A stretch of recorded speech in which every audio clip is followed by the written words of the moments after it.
Dallas, Texas, but LA is about an hour away, so that would be much better. Alright, now we're live. Hey. Hello, world. Hi, world. Get rid of my video here, since that ain't gonna work. Retweet some business here.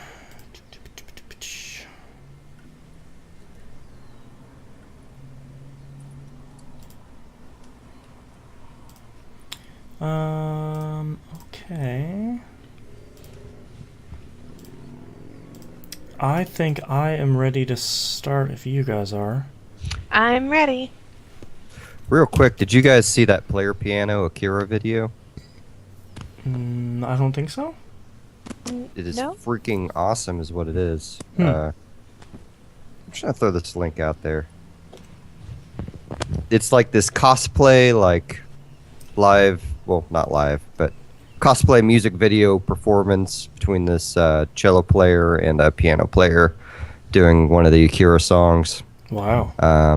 Piano player's dressed up as Kaneda, and the cello player, she's dressed up as Tetsuo. Yeah. And like the whole bar is like fully decked out. It's worth your time. Cool. Anyway, Every time I think of Akira, I think of...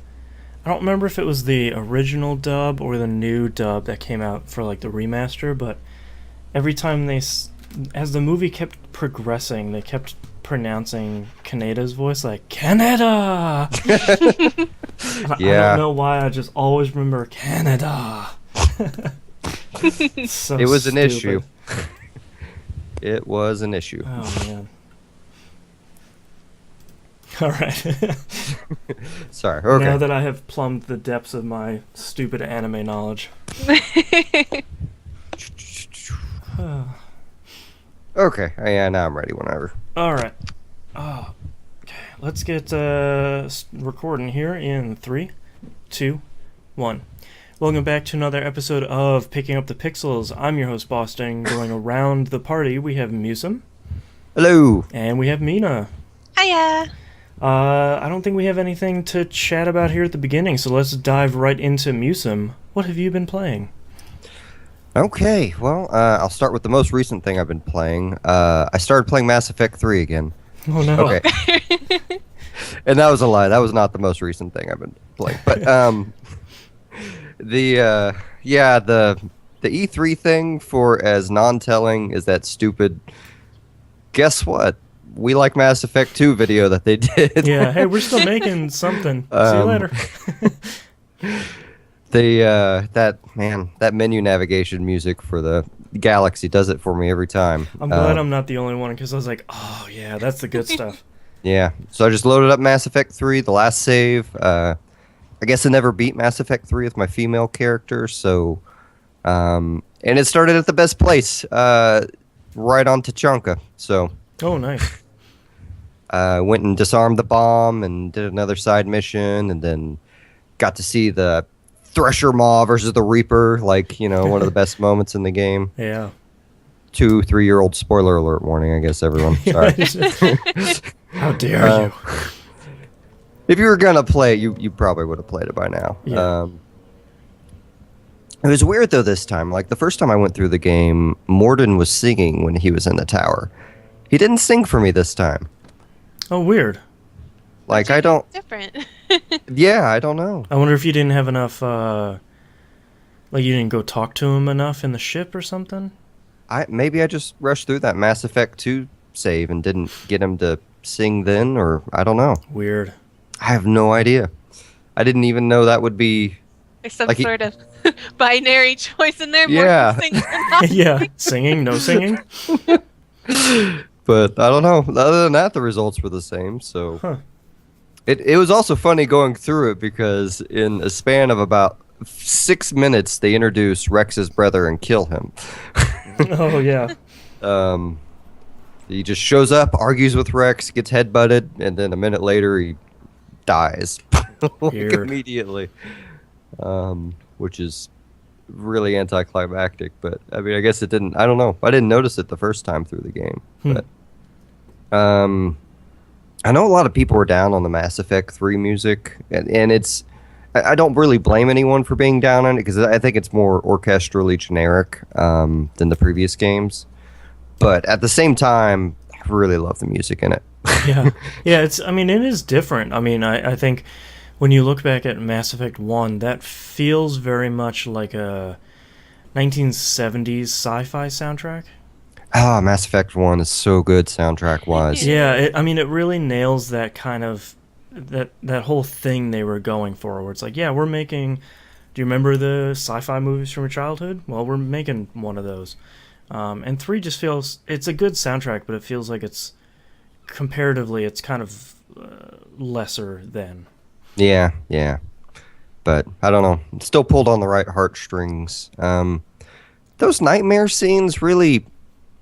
Maybe someone who was really more dedicated to the overall lore and less the characters in the game. Maybe those pulled on the heartstrings more because I feel like they should have had one more run through the editing room on those. Yeah. Because they didn't. Like I see like all the details there of what they were going for with, the more you have, the more ghosts of people that died because of decisions you made. But it's just not quite as powerful as it needs to be. And maybe it's also because every time I'm running after the kid, I'm thinking about what that kid really is. Yeah. Or may not be, whatever. It's a debatable thing. But I don't know. Anyway. Yeah, I feel like I agree. I feel like those scenes aren't as powerful as they can be because they're maybe a little too vague. Yeah. I don't know. There's something weird about them. You run so slow in them too. Yeah. And I guess that's the other thing is I never, like even my first time through the game, I did not have an emotional pull towards that kid. Right. I think they could have had a more powerful emotion scene if they picked anyone from the Mass Effect universe Yeah. I was already familiar with, killed them at the beginning, and had me chasing after them in Dream. I think that Yeah. would have done what they wanted. But I guess that probably wasn't an option. Can't be chasing Anderson. Actually, it'd be kind of funny if you were chasing Anderson through the Dream. Yeah. Anyway, not really a whole lot you can say about that game that hasn't been said at this point, but I still think it's a really good game, and I hope whatever it's followed up with is as good as the first three. So. Yeah. Although I also secretly hope they'll go back and redo the first two in the Mass Effect 3 engine. Yeah, there was a rumor recently about sort of an HD collection for PS4 and Xbox One, which on its surface would be good by itself, but I'd be kind of curious to see if that does come to light, sort of as a stopgap between now and whatever the next Mass Effect games are. If they go back and they kind of smooth some more of that stuff out. Because Mass Effect 1, going back to playing it, it's a little rough. And by little, I mean, it's pretty rough. I can't do it. Yeah, I tried. My fiance never played through them, so I said, oh, well, why don't we sit here and I'll play through them and we'll make the choices together. And about 2 hours in, we were just like, oh, okay. This is rough. Yeah. Well, and it sucks, too, because if you don't have that Mass Effect 1 save, like, one of the things that happened while I was playing today was I got the email from the people who survived the plant mind-controlling monster. Yeah. Pharos. Is it Pharos? Pharos, yeah. Yeah. Something like that, yeah. And, it's cool because they become, like, a bonus faction in the Earth sphere, saying that they now have a mind link because they survived this, and, you didn't take the option to kill them all. Which you can do in the first one, but it's not like that shortcut comic they gives you that option. So. Yeah, and a lot of the lore, they spent so much time in the first one focusing on the lore, especially with all the different factions. I mean, you can sit there and talk to an Elcor for what feels like 5 hours, and that's pretty cool, but if you don't go through that game, there's, that joke in, I think, Mass Effect 2, where it's the Elcors do Shakespeare. And it's sort of like, I don't understand why this is funny. I don't know what these Elcor are. God, I love the Elcor. Yeah, they're the best. Yeah, that's a great game. I can't wait to hear more about what they're doing. But yeah. Next D3. Now to move on, I guess, to the actual game I played and beat that was made and released recently. Transistor. Ooh. Downloaded, beat the whole thing. It's only like if you don't do the challenges, it's only like 5 or 6 hours long. That's what I heard. So I'm like halfway done with it. All right. Yeah, it's super quick. I like that game a lot. I can see why it got kind of reviews in the 80s and the B's, you know.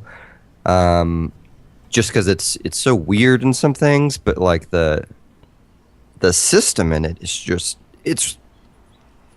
I think the game's main crime is not being longer and throwing another dozen functions at me, because like having every function equipable in a passive slot, in an attack slot, or as adjusting another function, like it's just freaking awesome. It's like, okay, I got this stealth thing. Either A, I can put it on my dash so I turn invisible for half a second after the dash. B, I can put it on my passive ability and it runs a chance for me to turn into a super user at some point. Which honestly, I don't know what a super user is in the game. I never picked up on that. But that's just like one example. Like there's another one where you'll release energy packets when you hit things, and energy packets are basically bombs that you move out of the way and shoot to set off. It's really cool because, you know, I feel like it's an extension of what they did in Bastion, because Bastion very much was, you have all of these weapons. I don't remember how many, but you can beat the game with any combination of them. So pretty much everybody you were talking to had a different combo. We're like, oh, that weapon sucks. I'm using these two crazy weapons. And I feel like Transistor was kind of the next step of that, where it's very much, hey, we're giving you, 32 functions? Something like that. And then just make your character how you want them to play. Like there's no right way, but there's more choices now. Yeah, well, beating the challenges, there's a right way, but yeah, especially the challenges. Those are pretty rough. Yeah, I did like the first one or two of each of them, and then I'm like, you know, I really just kind of want to go through the story on this right now. So, and holy crap, I don't want to say really anything about the story, to be honest with you. Did you roll over in New Game Plus? I will someday. But I decided I just needed to beat things, and then promptly went back to something I'd already beaten. I will do a New Game Plus at some point. I'm really curious about that. I'm curious about further functions. The system really reminds me a lot of in a really weird way, it reminds me of the battle system from Nocturne. It's Nocturne has a set of challenges in this. I don't remember what the area is called, but it basically, if you beat all the challenges, you get like an extra press turn icon. But it's that very much training you to kind of abuse the system through the challenges. Yeah. Kind of showing you, hey, use this function first, and then this one. Like, this guy's going to evade your first attack no matter what. So throw something at him that maybe explodes once you hit it. Yeah. That type of stuff. But I mean, really, the art style and the music in that game are just phenomenal. Yeah, I feel like I was sort of expecting them to make a game that was as beautiful, sort of visually and soundtrack wise, as Bastion, and then they did more. They did better. See, I was expecting that, but I didn't think they could pull it off. I thought Bastion was just a lucky strike kind of thing. But man, they proved me wrong there. Yeah. That game, it's good. I will say, I wish the story, I think, was neat enough that I wish that they had the staff and the budget to add a few more hours onto it, and to actually have you maybe have an intro where you're interacting with people. When the city is populated? Yeah. Yeah. Or just run into a couple people through it. Just because I think... Well, okay, I can't get into my reasoning on that. I don't want to spoil anything. The story is always going to be really divisive because it starts in the middle. The game tries to, I'm only probably about 2 hours in, but the game tries to catch you up fairly quickly after that first boss battle, but there's still kind of always a sense of, I'm not sure what's happening here, and I know that is the crux of why some reviewers, at the very least, were pretty frustrated, because it kind of starts and it's like, all right, good luck. It's like, well, what is this future town? I don't understand what's happening here. Funny story. I was about 4 hours into the game when I realized that every time you hit one of those terminals to rearrange your functions, it heals you. Oh, nice. I don't. They. God, there's so much I want to comment on, but I'm not sure what would count as a spoiler. Like the terminals, I'm really sad that they've made it so you can miss the terminals because, like, the character development you get with those, I think, is kind of imperative for how the rest of the story plays on you. Well, and world development too, where it's sort of like through the terminals you find out that people can vote for the type of weather that's going to happen that day. And then for like the last couple of months, it's always been sunny with partly cloudy. And it's sort of like, well, that kind of tells you a lot about the world in just that small thing. You see, I was halfway wondering, excuse me, like, is it just that, or is it like a social feature to see what all your friends voted? That's a really good question that I didn't even think of. That would be neat both ways. Like, that was the first thought that hit me, is it reminded me of, what other game did that? Oh, I guess The Walking Dead, where you chose something and then it told you the percentage of people that chose the other stuff. Yeah. No, I thought for that specific one, I thought that it really told something about the world by saying it's, at least this area you're in is kind of we were talking a little bit about anime before the beginning. It's sort of that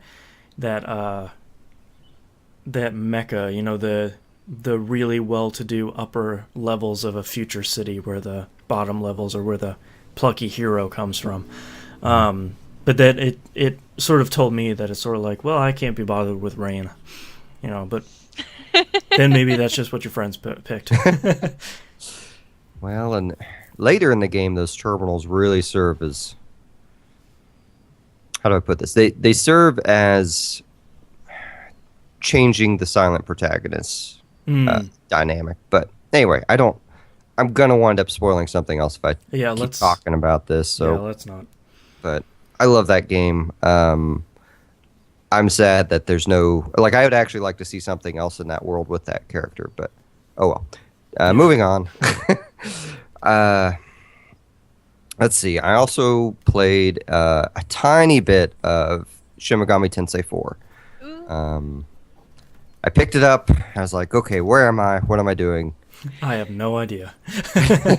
Pretty much. I set it to easy, per Boston's advice. Yep. And then I went online and found an FAQ that told me where to go, and I moved the story to the next sequence. Right, demons. Right. There were demons. I was killing them. Something about a Black Knight. Samurai? I don't know. Yeah, so I don't know how to identify the story part I experienced without spoiling something too there. We're a couple months out from SMT4, so spoiler warning everyone for probably the next couple of minutes. Let's say 5. Okay. Basically, I found out some details on the Black Knight. Mm-hmm. Caught up to her. Things happened. And then we left. And we were confused because we were still supposed to be exploring Tokyo. But everyone was like, why? Because there's no reason to now. Yeah. We don't want to chase this chick. We already did our book burning. It's cool. Yeah. Oh, yeah, that's right. And in reflection, if you haven't played SMT4 and are worried about spoilers, I doubt anything I just said makes it. Yeah, that's true. That's a good point. I don't even think. I think if you started the game afterwards, you'd be like, what does anything he said have to do with this? Yeah. He said samurai. Okay, that word's there. I see those. All right, there's a bunch of them. Yeah. But there's a con next weekend called Tokyo in Tulsa, so I'm going to have to recharge my 3DS and walk around and get some street passes and hopefully get a good team to summon in to help me at whatever the next boss battle is. Yeah. I kept wandering into demons' dens on accident too. That was. I didn't realize there were that many more out of the main story in the game. Yeah, I think there's a handful that are really tough and have really, really good weapons in them that I never really used.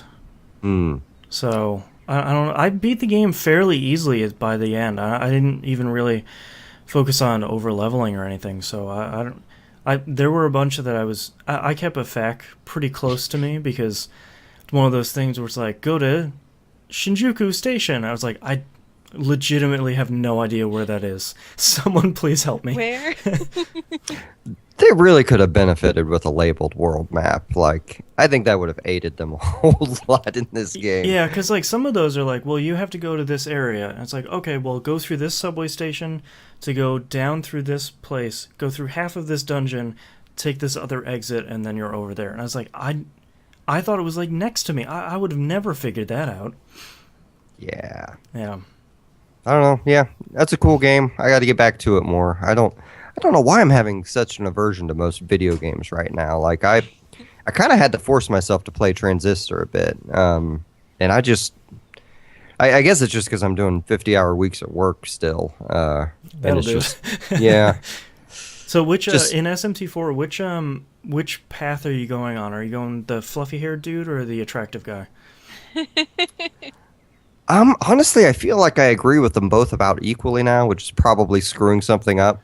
No, I think you'll get an ending either way. I'm just curious because I didn't really like the ending that I got. Gotcha. So I went with Law, which I think is the poofy-haired dude. I Yeah. never go law. Oh, man, I forgot until I was near the end. I was like, oh, what have I... Oh, lame. Well, and I haven't Law looked just up. always disappoints me. Sorry, I keep interrupting you. That's okay. Oh no, go for It's it. Skype. It's Skype. I don't know when you guys are going to talk. Yeah. Chaos always just seems like even if you don't like it, you're just gonna have a good time with chaos. Yeah. You're gonna laugh at it. I felt kind of guilty because very clearly the game is like, well, if you pick this way, we do this horrible thing. If we do this thing, You should know. everything turns out okay. And I'm like, well, I want Like- everything to be okay. you take a look at, because the game makes no it pretty much tells you right at the very beginning of the game, this is what's gonna happen if you go this way. This is what's totally, gonna yeah. happen if you go this way. There's no. I wonder if this guy's gonna lead you down. No, you know. Yeah, and that's why I felt badly near the end where they had you made the choice. I was like, well, I don't want things to be bad. I want things to be good. And then I got the lame ending. Yeah, I haven't even looked up the endings for this game. I kind of just want to get through it mostly blind and just kind of use the FAQ to hit the story beats Yeah. and just Yeah. find out what I get. That would be my recommendation because I think if I remember correctly, there's 3 endings you can get in your first playthrough, and then the second playthrough adds on like 2 or 3 more, which don't sound like they add all that much anyway. So It sounds like an SMT game. yeah, it's pretty much a straightforward mainline SMT game. If anything, it's skimping on the endings. Yeah, exactly. It doesn't start with a 2 and it's double digits. Yeah. I say that. Nocturne had 5 endings, and they were, oh gosh, what was it? It was Order, Chaos, Demon, True Demon, and then they had a neutral one that was called something weird. Because kind of in the middle of Nocturne, a new deity is introduced, and evidently you can follow that deity's path, but I never figured out how. No, I'm getting it wrong. It wasn't Order and Chaos. It was the strong, right? The Hollywood Logic Darwin version, not real Darwin version. Yeah, yeah. Strong will survive over the weak, and then there was there was this one kid who I probably related to too much, just because he was like, yeah, I want to make a world where we all can leave each other alone and just sleep. Like, God, it's like all the negative aspects of my personality, and, and it's good.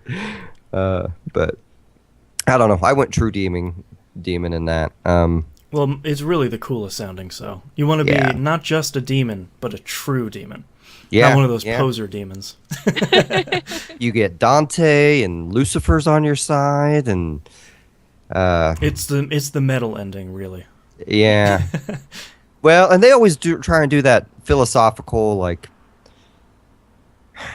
uh, I don't want to say Anton LaVey Satanism, but that thing where they use things that are normally culturally evil and make them sound good by giving them another dimension that. It's the question of like, was he really evil? And you're like, I don't know. Thank you, SMT. That's a good question. Pretty much. Yeah. It's I don't know. I enjoyed it. Yeah. But speaking of old SMT games, I started a game on Digital Devil Saga. Ooh. No idea if I'll play through it. But God, I forgot how much I love this game. This may be. I've been debating it lately, and it may be my actual favorite SMT game. Like, Ooh. I thought it would be Nocturne, but now that I'm playing this, I'm remembering all the details I like. And this game is so kind of concise in its execution. It's still a PS2 RPG, so you're still going to get way too many random encounters. Yeah. But, you start out, you're the leader of a tribe called the Embryon in a world called the Junkyard. When this lady kind of... Basically, an object hits a crater, and there's a unconscious naked woman in it. But when that crater hits, kind of beams of light goes through everyone and leaves these tattoos everywhere that cause them to turn into demons and eat each other, which is how you gain experience and how you learn spells and things, is by eating the enemy. But like all their costumes in the game are kind of the same, but they all wear their costumes differently. And you don't like they wear them differently enough that it does not register necessarily as you're looking at them that they have the same costume. Yeah, until you said that, I didn't even think, and I was just thinking back to the artwork, like, oh, yeah. Yeah, and like all the clans kind of have a color. Like the Embryon has this orange kind of thing, and they have kind of this orange splatter at random points on their outfit, depending on the person. As they go through the game and the different characters experience emotions for the first time, it kind of registers because their eyes change to the color of their hair, and that's their eye color for the rest of the game. Sorry, I just read chat. The other Jay-Z said naked crater lady makes everyone get tattoos and eat each other, and I thought we were done with the metal videos. Yeah. Another fun aspect about the game, like when you first become demons, there's a female character in the party. I think her name's Argula or something. Whatever. She's the pink-haired chick. She actually, like, you have your character level experience, and then you have the experience for your spell stuff, right? Most games have that. You only get the spell experience if you eat the enemy after battle. She refuses to eat for a while, so she doesn't get that experience for a while. They just have like tons of little, like, real concise touches like that throughout the whole game. And you don't have to collect like 300 demons like you have to in other SMT games. Boo. Yeah. But you can finish the first one in about 20 to 25 hours, so Yeah. probably fits an adult schedule better. But it very much still looks like a PS2 game. It's got a great art style, but it's still PS2, still kind of a little bit slow. Man. Yes, nothing does sound crazier than people discussing SMT games. Yeah. Tenchi Hawkwing. But yeah, I love Digital Devil Saga. The music in it's fantastic. I love the characters. It has quite a bit of voice acting for a PS2 game. And it's good voice actors. Like the female lead is I can't remember her name. I'm pretty sure it's the woman that plays the Major in Ghost in the Shell. There's a character in it named Gale that is the TVGP favorite. Oh my gosh. Steve Come Bloom. on. Yes, Yeah. Steve Bloom. Almost failed my own show there for a second. Yeah. I think Heat, the guy who in your party who was most excited about being a demonic cannibal. Yeah. That sounds like gets- Steve Bloom. Well, no. Steve Bloom is not who you think he'd be. Steve Bloom is Gale. Heat, I think is Crispin Freeman, but I could be wrong. I mean, he's in virtually every game, even if it's just like that one dude in town that sells you equipment at the beginning. You know, he's always sort of, oh, that's Crispin Freeman. Okay, see you again. Oh man, yeah. I just love this game too much. The second game's nowhere near as good as the first, and I debate whether anyone actually needs to play the second game, but after you play the first one, you're going to be like, what just happened? And want to know what happens. Yeah. But, and lastly, of course, I played Warframe. Yay! So basically, I quit the clan I was in because I found out a Picking Up the Pixels listener. Picking Up the Pixels listener evidently played a whole lot of Warframe too. Like, I went to his profile and I thought it was showing my Warframe hours. How could this be? There's two of us? Yeah. And it turns out that, like, him and a bunch of friends just had, like, a clan going. I forgot the name of the clan. Something Eve. Oh, well. It doesn't matter. His name is Darky, but they're a great bunch of guys. Very energetic. I can tell life hadn't sucked all hope and passion out of them. So it was really refreshing to be around and play with them. Yeah. But we had a lot of fun. I feel bad I can't remember the other screen names, but I don't know. It feels comfortable. It's good to have some people to play with occasionally. And yeah. So they haven't really introduced anything new in the game we're talking about. Whenever they introduce the spaceship, I'm probably going to start pressuring more people to play again because it sounds awesome. But anyway, that's all I've been doing. All right, Mina, what about you? All right, so I didn't play too much this month, and I blame Summer Games Done Quick. Oh, I was glued to that every day. That combined with my crazy new work schedule, it was just kind of like, I'm not getting any gaming in. But I did manage to pop into Destiny for a bit. Oh, yeah, I played that too. I forgot about that. Was that this last month? Yeah. Oh, God. Yeah, it's been a long month. I played that too. Okay, well, my fiance and I played that too, so now we got something good to talk about here. Awesome. Crap out of it. I popped into, well, okay, so let me rewind. I didn't get a Destiny code despite registering for it, and I was very sad. So another of my friends gave me their code, and when I went to put it in, and I went to retrieve whatever it sent to my email, another code appeared. So it was like, I don't know, they were holding on to my code until I gave them a code, and then I just gave my code to someone else, my friend, and I went and started playing. I picked the Warlock. Okay, that's what my fiance picked. Okay. I played all three. Okay. Oh, wow. Musim was all in on it. Yeah. Yeah. So the first... Oh, go ahead. Oh, I was just going to say, I probably spent like 16 hours in this alpha. You could do almost nothing. So the first thing I did was... the map that they give you is Old Russia or something like that, and there's this underground thing right by you when you enter. So the first thing I think of is, okay, I need to go, explore what's down these steps right next to me. Oh, yeah. I very quickly noped and and ran out of there like crazy, and then there was like all sorts of crazy sounds, but whatever was down there didn't follow me, but it was definitely angry, definitely making sounds. It was dark. I fought those things. You're too low. Like, they killed me, but I shot at him a couple times. Yes, it did not work out. I was wondering, because like most things chase you in this game, so whatever was down there didn't want to come out and chase me, I guess.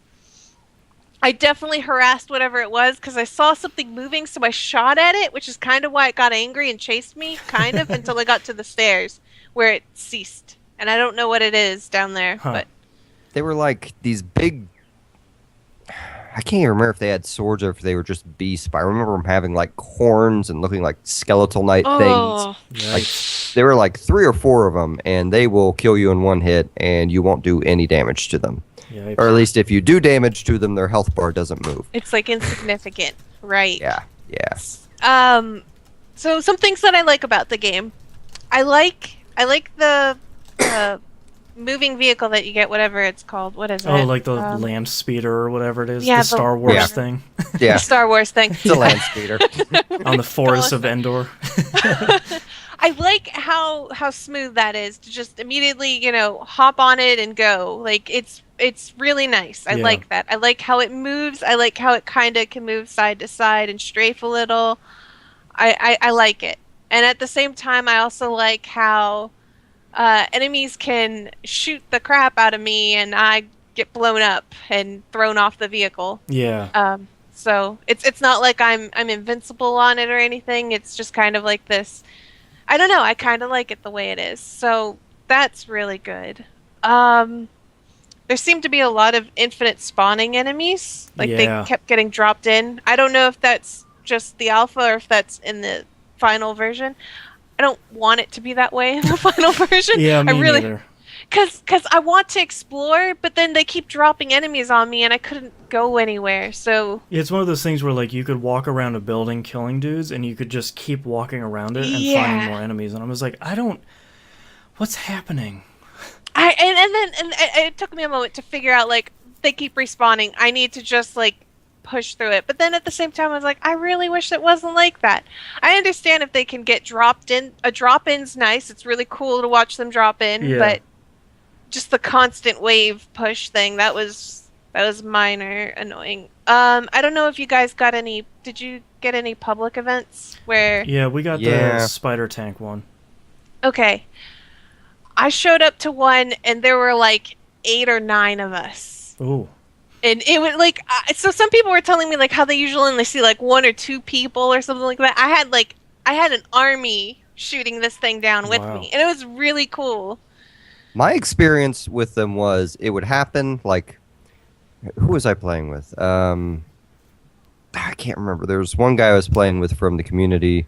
I played with my friend Joy, and we got public events both times while we were traipsing around. We were the only 2 people in it. Oh, Finding weird. this tank. And that tank, like, it's the same tank you fight at the end of that boss mission they give you, yeah. or near the end of that. And Yeah. when you don't have the cover of that level, like, that tank is, like, it's hard as is in that level. Yeah, And- it wrecked us. I mean, it just we got Yeah. another public mission where it was just basically kill a normal enemy that had a ton of health, and there were probably about two other people there for that. But during that spider tank, there was just one other person. We're like, okay, we're just gonna go. This isn't. I'm not gonna keep getting killed by this thing. Oh yeah, yeah. No, one guy I was playing with, we got the tank all the way down to almost its last life, and then got a party wipe and had to start over. And it was Oh, just no. like, well, that's it for today. See you later.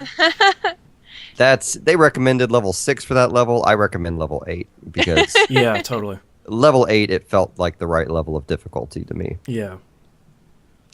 And the other mind-blowing thing is, like, when you're going in the mission, you can opt to, like, give yourself negative stats.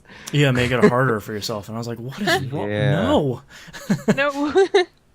So there were so while I was streaming it, some people who were watching me stream were like, "Hey, let us come play with you," and I was like, "Sure." So I invited them, and we made a huge. Is it fire team or fire squad or Fire team, I think.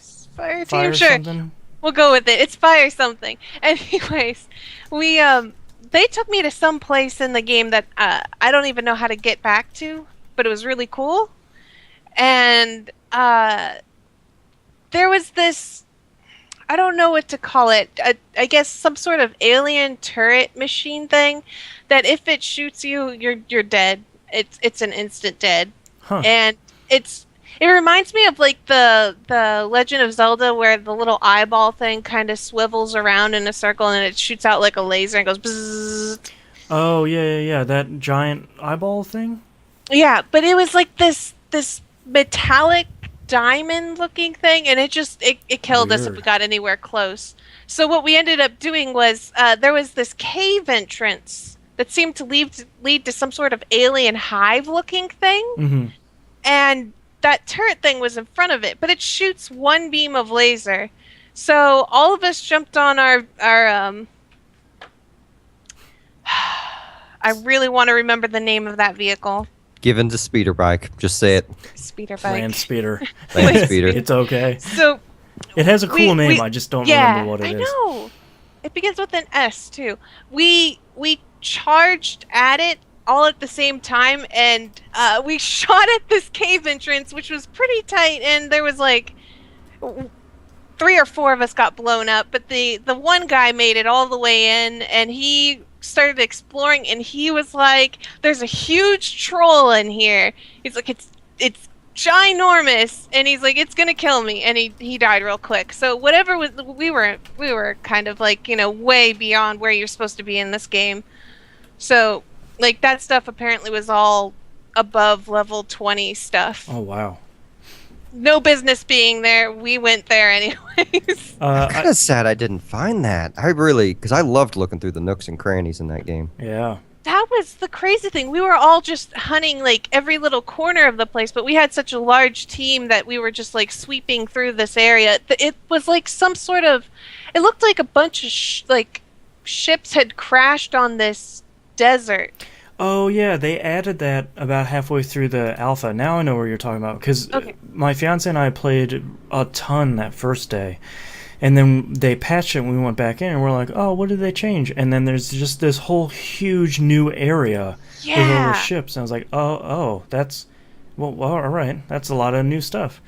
I looked up the name of the speeder bike. It's called the Shrike, Shrike. Oh. All right. I don't knew it remember began that. with an S. Yeah, I'm trying to think of. Oh, they're different for each race. The Shrike is the human one. Yeah. Weird. I did all 3 races too. I didn't notice any. Well, I mean, aside from visual differences, I didn't notice. Yeah, any. aside from one of them being robot people. Yes. I'm probably going to be a blue person. Just word of warning. I do like the classes aren't very different from each other. Hunter, Warlock, and whatever the other one is. I don't remember. Sentinel, maybe? I That don't sounds know. right. There's the fisty one. Yeah, and but then there's the Warlock is the magic one, and then the other one is the Hunter, which was my favorite. Yeah. I do really like all the different races, though. I think I kind of like that they're really different from each other. Yeah. Visually, at least. Yeah. But I didn't notice any stat things or anything. But Were the robot people actually robot people? Because they looked like they had some lizard flesh to them. Oh, I don't know. Okay, I was just wondering. That was one of the things I thought was really interesting in the alpha is there wasn't that much lore in the game. It's still an alpha, so it's not anything near done. But, even with those grimoire things, there wasn't any... Like, it wasn't sort of like, oh, here's your people. We're also lizards, but also robots. Yay, space. It was a little bit weird where it's like, I don't know, do you want to be this blue person or this robot person or a human? What do you want to do? yeah. I'll tell you, I didn't like the Sentinel class much. They... Like, the powers... Honestly, all the powers were kind of goofy except for the Warlock one to me. Yeah. I enjoyed using them, but, I mean, the Warlock got the real cool looking and sounding ones. The Hunter's one was, hey, I just summoned a gun I'm going to shoot you with. Yeah, the golden gun, which was kind of lame, because it's like, oh, I'm really going to wreck stuff. Blat, blat, oh, it's done. Yeah. Okay. You get about 3 shots if you're quick, and it won't kill a boss in one hit, but it'll do a lot of damage. Yeah. And then the melee power for the Hunters, they throw a knife, like 80s style, and kill someone. Yeah, it was pretty cool when you hit someone with that, though, because they sort of Yeah. clutch their neck and go down. I was always like, ha ha ha. Yeah. And, yeah, that'll be my class. But, like, the Sentinel was, their special powers, I'm going to punch the ground. And then their melee power, I never quite figured out how to use right. But The other JZ in chat asks, if I haven't already missed it, can you take a sec to explain how magic is showing up in what is ostensibly a sci-fi game? Is this just 2 Human 2? This time it's an MMO? I feel like a lot of that got missed because of the alpha. That I'm assuming they'll address that. Either it's technology and it's like a full-on technology thing, or it's some weird thing that they're gonna talk about in the final version. Just really not like, hey, this class is called Warlock. Everybody has grenades. Deal with it. Yeah, like it's Borderlands-esque, except you. That's right, you do get a special grenade, don't you? Yeah. You do. I enjoyed those. The double jump variation stuff was weird though, and that may have been why I hated the Sentinel the most, because I hated the Sentinel's double jump, and I think it was. I can't remember what he did. Did the Warlock float up or down? The Warlock could float. I remember because I would jump and when I double jumped, I'd kind of like float just a little bit upwards and then I'd kind of go back down. Yeah. So it was very floaty. So the Sentinel did the opposite of that. I feel like he jumped and he floated straight down. Oh, weird. That's weird. He had like a glide thing, but he didn't go high enough sometimes. So like you could find those little data cubes around the level. Yeah. I've never played Team Fortress other JZ, so I don't actually know if that works with that. But Yeah. Yeah, man. Destiny was really good. I'm excited about the beta. I just hope that they make the hey, people are in your game now randomly stuff optional. Like Yeah. in town it was fine, or the tower, which I thought was a super cool area. But kind of wandering around, I want, when it's not like one of those fire team missions where it's like you have to have 3 people or you're going to go do a dungeon. I feel like I just want it to be Borderlands. And it wasn't really. It was Borderlands with just like a candy coating of an MMO. did you guys level up your weapons any? I mostly leveled up my armor. I don't think I found a weapon that had levels on it. Oh, that's sad. Yeah. Yeah.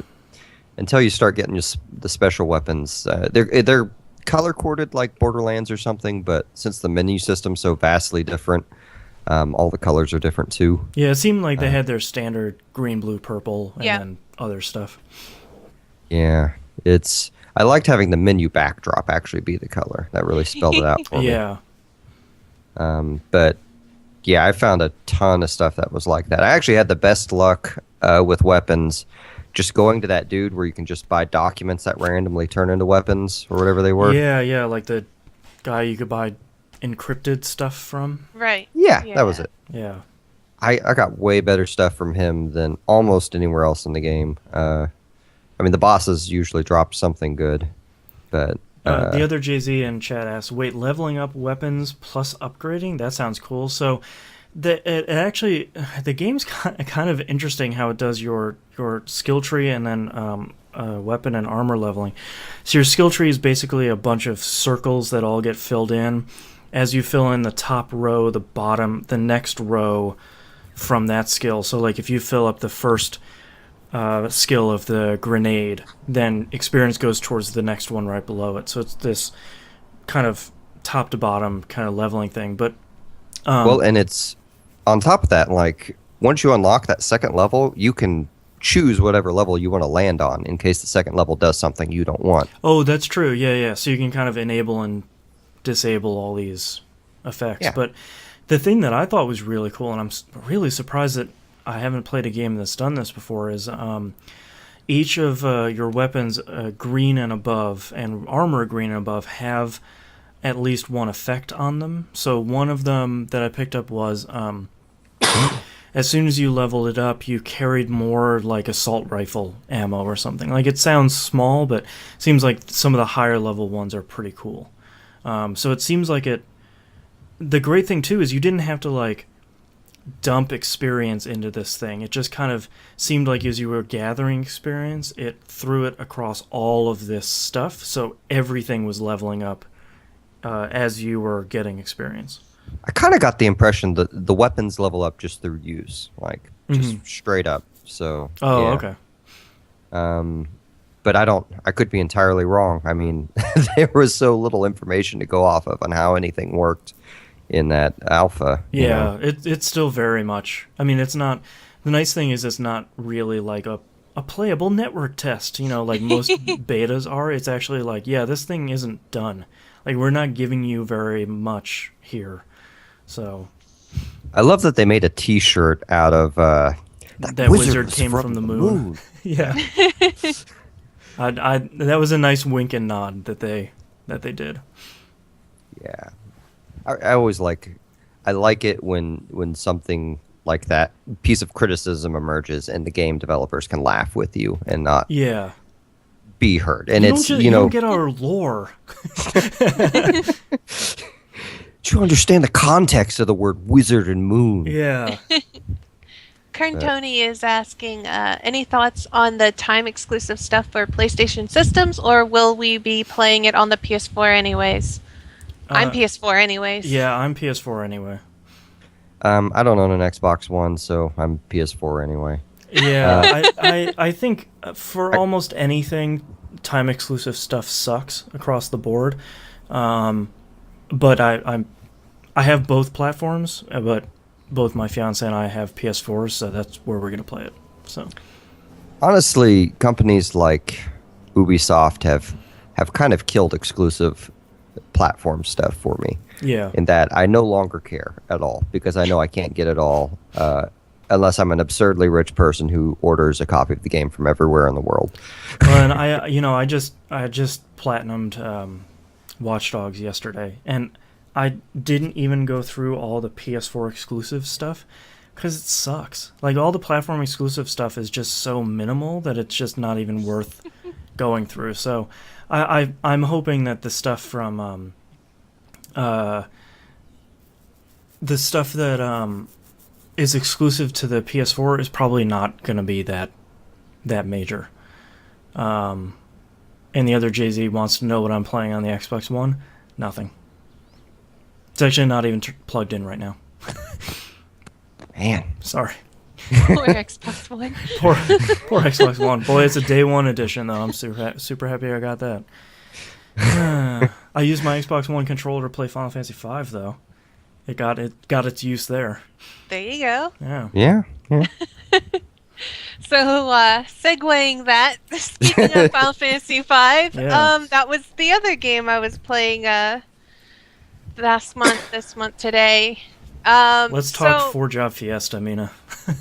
So, if you get Thief on your win job, I feel for you. I feel your pain. That was one of my years, was Thief, and I was like, oh, It is the worst. That's not going to be so bad. No, it is It's much the worse. It's the worst because, first of all, you cannot purchase any weapons for the Thief. No, not for a long time. Yeah, so you either need it to come off as the first place you can get a weapon besides the ones that you start with two. One's a knife and one's a dagger. I think the dagger's the one that does more damage. It's already in your group. But the first time you can get another dagger is when you get to the ship graveyard. Yeah. I think the skeletons have a percentage chance to drop it. It's not a steal, it's a drop. Oh, right. So, I found that out. And what I didn't prepare for was I didn't realize how little damage I was doing until I got to Siren, I want to say is the first... Siren is kind of... The Siren and Garula are the two tough bosses for the Thief, because Siren, you're like, alright, this is okay, and then you're like, oh, she's healing herself. Crap. She's healing herself. You don't do very much damage on her when she goes into her undead form, and then she starts putting up Protect, and if you did not prepare and did not bring a bunch of potions with you, and... She can't be killed via... if she could be killed via Phoenix Down, it would make that battle really easy, but... It would, but... Unfortunately. Nope. What I did end up doing was... I ended up running around and trying to steal as many potions as I could, and then just going straight for her, trying to run away from all the battles I could, and get to her with, as much health as I could possibly have. Because I ran out of tents, ran out of potions, but I had already saved and I couldn't turn around. So, I basically farmed up what I could and then just tried to fight her. And I just threw all the attacks I possibly could, and then when she went to undead form, just tossed all my potions at Oh, her, yeah. and then when she switched back, just like damaged her, and I must have won by like a little, like barely anything. And then like I had like maybe I was limping along with one character with no health to the next town, and I was just like, please, Please let me just make it. just let me get to this town. It's so close. I'm almost there. So, I can't even express how terrible the whole thing was, and I'm in the back of my mind, I'm thinking it's okay because I'm gonna get a second job and everything's gonna be okay. My water job is right around the corner. It's right there. All I have to do is beat this stupid gorilla thing, which is stupid and I hate it, but I'm gonna beat it. Yeah. And like all you can do literally is just throw yourself against gorilla and just swing attacks and use potions. You Yeah. don't got anything else as a thief. I That's all couldn't you even got. do that at my party. I actually couldn't attack gorilla. I had monk as my first job, and I actually had to defend on everyone and let the person, because every time I would attack gorilla, he would counterattack twice. Counters. But since I was a monk, it was twice because I'm hitting him twice, and then he would get another move right after that. That's awful. So what I'd have to do is defend on everyone and let him hit someone, and they would And then counterattack. counter. And it took forever, but I managed to finally get him down. That's awful. What I ended up doing was I had to send everybody except for one person to the back row, just so that way Mhm. they would have like that like defense, and then the one guy in the front row would be the only one who would swing an attack, and then everybody would just potion up and then attack and then potion up again, It's and such that a was long battle. that's not fun. It's even less fun with white mages, by the way, Oh, because it's faster because you're trying to do damage and you can Right. heal, but you are just paper thin. so then my second job was berserker. Oh God! At least you have And some damage now. So I really was like okay, this kind of sucks. There were at least 2 or 3 bosses I had to kill, maybe 4. Now I'm counting. I think there were 4 bosses. I had to make sure I killed my berserker and just entered with 3 people because that berserker was going to get me killed. Especially like the fire boss, The fire sandworm. boss had to be dead. The sandworm had to be dead. Yep. The one boss that had like some sort of counter drain move had to be dead. Yep. There's like Just kill them off. it's like three party members like for so much of it, and I was like, this is worse because now instead of having 4 thieves, I have 3 thieves and a dead person. I'm just dragging 3 along. thieves and a corpse. Oh, this is awful. So I'm like, it's okay because I'm gonna get my 3rd job, and my 3rd job is definitely gonna make things better, right? Yeah, fire There's no job is way. right around the corner. It'll be better. I get there, and my 3rd job is ranger, which you don't get immediately. Oh, So God. I'm still stuck with thieves and a berserker, Ah. and I was like, this is pretty frustrating. So I had to save. Take a little breather. You know, turned it off because I think that stream was like 5 or 6 hours of me just going, this is getting worse and worse It's this and worse. spiral into madness. I'm like, I'm losing it. So I saved, and I always make sure that I put my saves in like several different spots just in case something bad happens. I was backing mine up in a Dropbox. Like, I should have done that. Yeah. That would have been a smart thing to do. I didn't do that. So I turn it off. I go watch SGDQ for like a week and so on. You know, I finally come back to it, and I'm like, I'm gonna boot it up. I'm gonna start playing it, and I boot it up and I open up my save file, and I'm looking at it. I'm like, okay, save slot 1 has blue mage, time mage, ninja, samurai. uh-oh. Wait a minute. That's from like 2 years ago. I go to save slot 2. I'm like, okay, this has black mage, berserker, and I was like, wait a minute, this is from last year. Oh, God. I'm like, Oh, where is this year's save? So I start opening up all the save files I have located all over on my computer, and they're all gone. It was gone. No! I had a moment where I was looking at the computer and I was like, I can't do this. I'm just gonna cry. That's my only option here is to cry. It was like when I turned on my Steam and I was like re-downloading all these games, and I downloaded Dark Souls 2 and was like, I'm gonna hop in, I'm gonna start streaming it, and then I was like, wait a minute, no cloud save? Are you serious? There's no what? Dark Souls 1 had, saves. I could get to it. Where's my... So I had that moment happen to me again, and I just was like, nope, not gonna do this. And I shut it off, and I was like, I'm gonna play something that's gonna make me feel better, because I don't care if I lose my save. I could start over from the beginning and have a good time, and that was Earthbound. Oh, nice. So, speaking of games that I've already beaten 100 times and gone back to again, Earthbound, popped it in, started playing, had a great time. And I mean, there's not a lot I can say about it except that it's my game of all time, my GOAT.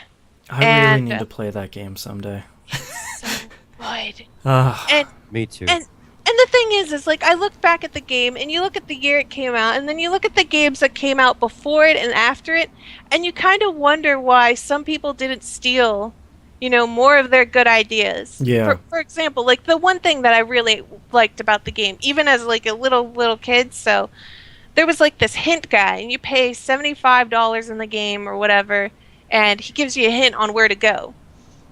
And at any point in time in the game, he will just flat out tell you, yeah, have you been to the cafe in this town recently? You should probably check that out. Oh, nice.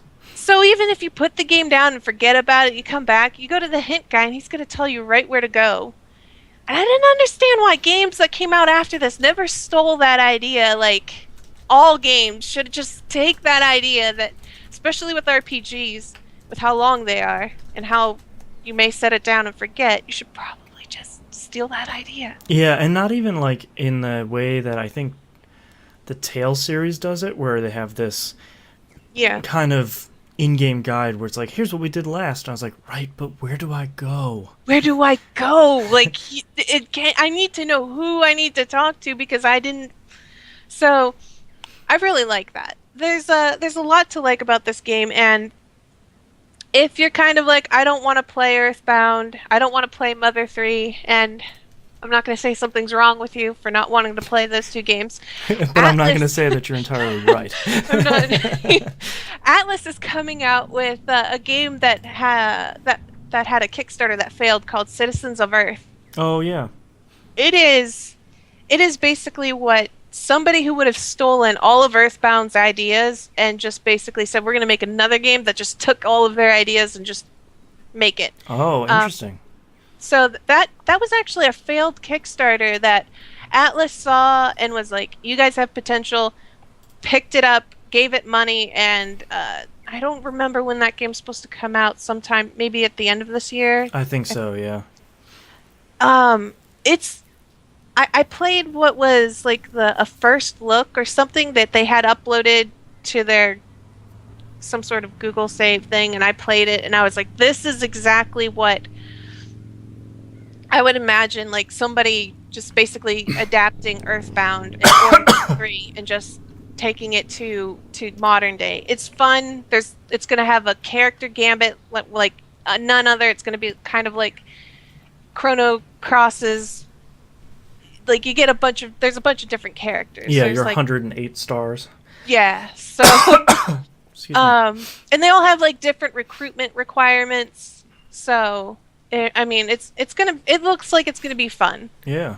And I recommend that if you're not gonna get Earthbound, which is also on the Wii Virtual Console for those of you who, want to make sure you actually buy it and not just whatever. I just recently bought a Wii U, so maybe I'll have to check that out. Yeah, it's and what's really nice about it is nothing's been removed, because that was the one thing people were always scared about, because the game has a ton of music. In fact, back in its day when it first came out, the music file was bigger than most games' cartridges. Yeah. So the game has a ton of music. The NPCs are full of life, and I love it. Maybe I'll stream that after my current game I'm playing. I will watch that. I'll need your help, I'm sure. I will watch that. So that's Earthbound. And I went back. Oh, right. So after Earthbound, I was feeling a lot better about the world. There About was life. rainbows. I was feeling much better. So I just went and I was like, you know what? I'm gonna watch some Netflix while I grind out Final Fantasy V and get all the way back to where I was. Yeah. This time when I saved, I had moved it, made sure to upload it to a Dropbox, and thank goodness I did because the save disappeared again. What? And I don't know what's going on. It's mind-boggling. But anyways, so I got all the way today to right before we started this podcast, just like seconds before. I got to the part where you go through the forest, whatever it was, the Forest of Moor, or Yeah. yeah. I got there. Oh, my final job was dancer, which basically gives me nothing. Oh, you got Dancer as your last one? Worst. It's Oh, the worst. no, the There's Dancer's the nothing. best. I Oh my hate god. it. Oh no, the Dancer's the best. Oh no. I hate it. Oh, okay. Have you finished Final Fantasy V yet? No. Okay, can I give you some hints? Yes. You're going to beat this game because of the Dancer. So, there's two pieces of equipment you need. One is the dancing dagger. Make got sure it. you get that. Okay, you got that? Mhm. And the other piece of equipment is anything that increases the chance of sword dance from happening. So there's the Lamia's tiara, the rainbow dress, and then there's some sort of shoes. There's three different ones in the game. You won't get them for a little bit, so you probably haven't missed them. And you also have a ranger. Yes. Oh man, oh you got like the best party. So because what the ranger has is rapid fire, so it'll allow you to attack Right. 4 times. The dancer will allow you to attack twice. You may be able to attack twice with the dancer depending on what your equipment is. So at the very least with sword dance you'll probably do about 3,000 to 5,000 damage a hit. So if you combine the dancer and the ranger with the dancing dagger and then rapid fire, you can probably attack 15 to 25,000 damage per attack. This sounds amazing. Yeah. And I need this right now. Yeah, look it up where I'm already going to Google it as soon as we're done. yeah, look up whatever the equipment is, because basically, so the dancer is really interesting. I'll just explain it for everyone that hasn't played Final Fantasy V, because I know all of this stuff by heart because I have a problem. The dancer is really interesting because they only have 4 attacks when you go to dance or when you use the dancing dagger. 1 steals health, 1 steals mana, 1 confuses, and then 1 is sword dance, which just does a crap ton of damage. It's something like 10 times your current damage. Rapid fire won't work with dances? That's okay. Well, you can still use the dancing dagger at the very least to do a bunch of damage. But the equipment and the dancing dagger makes it so that you are basically... your every attack has a 50% chance to be sword dance instead of a 25% chance. So you'll just go through and do way more damage than you normally will. So, you got a pretty good group, actually. It's killing me right now. It will kill you, yeah, probably once you hit World 2. It will start to shine a little bit.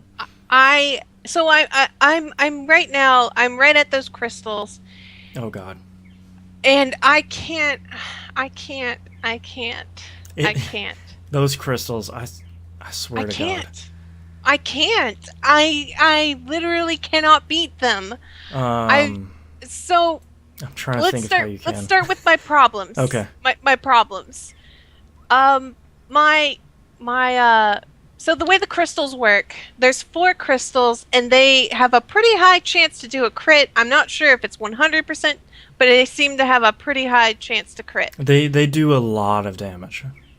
And then once you get them lowish, I don't know how much HP because I haven't looked it up. It's about they start 25%. they start to use AoE damage. Yeah. And their AoE damage does 70%, 80% of my health. Wow. to top that all off, they seem to attack very rapidly. Yeah, they are very fast. And I don't have a healer. Or rather, like, the ranger can have a % chance to do Nightingale. You don't want to depend on that. Yeah, that's not going to help you. So, especially since the ranger is the one that's doing the most damage, and I put this with the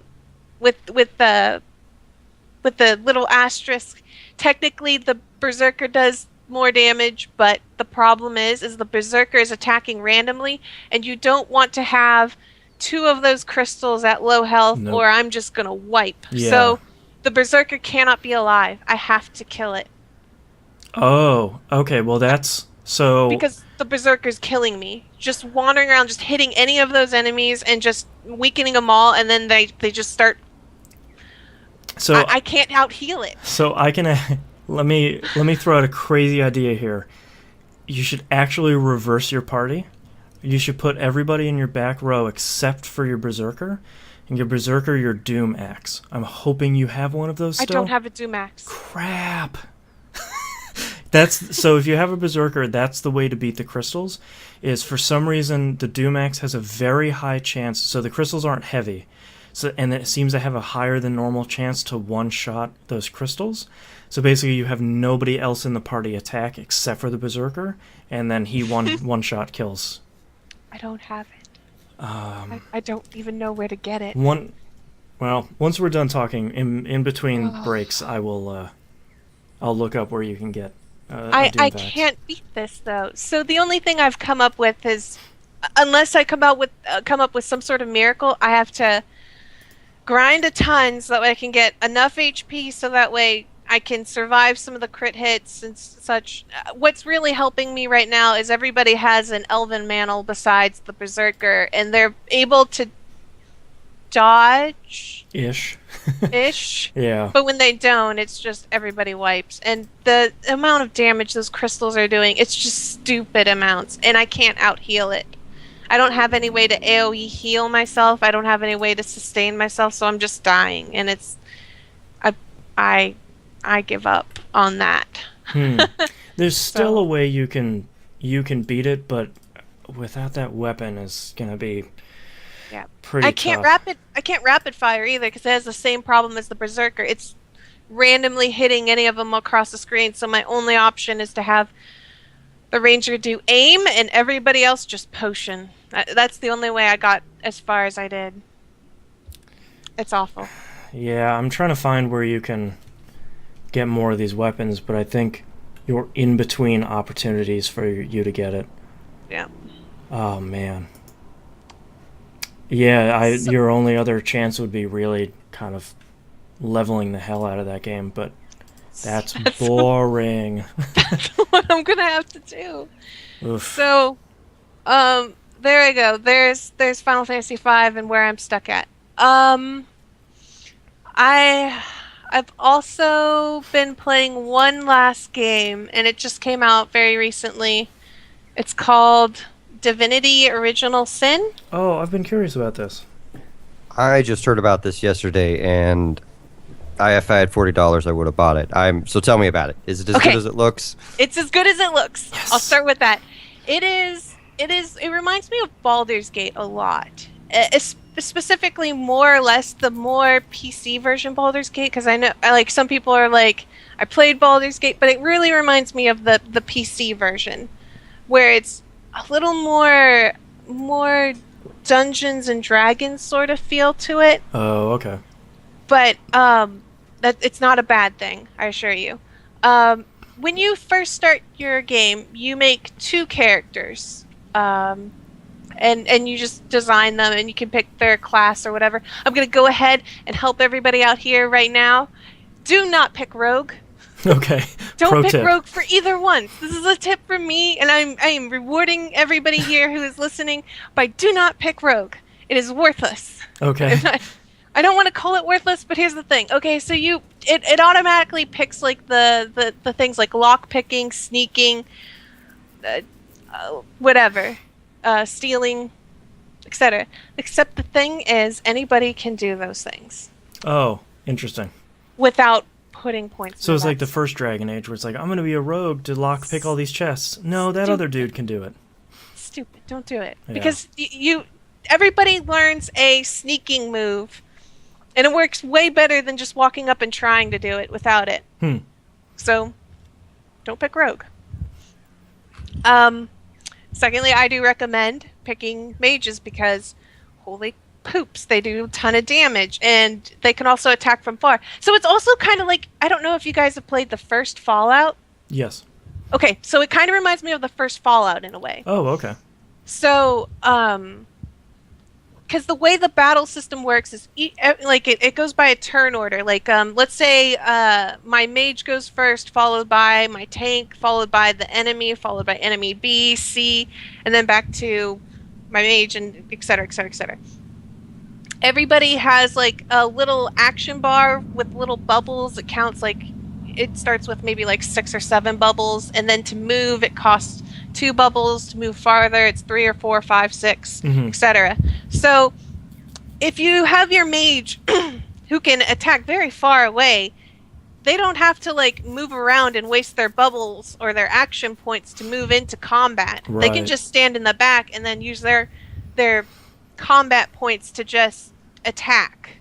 So I also, there's also really cool things like my one mage. She's I'm teaching her all sorts of fire stuff. She learned an oil spell, which when she casts it, makes a puddle of oil, which slows down enemies. But not only that, but when she casts fireball, and she hits that oil slick that she leaves on the ground from her spell, it bursts up into flames, and then you can keep casting the oil spell, and the fire will keep moving across the oil. Oh, cool. That is awesome. I was having so much fun, and then what was really cool was, so I was with one of my friends, and he had a I guess like an ice or a water mage. I don't know what it was. Some sort of, it was a different type of mage than me because I was all fire.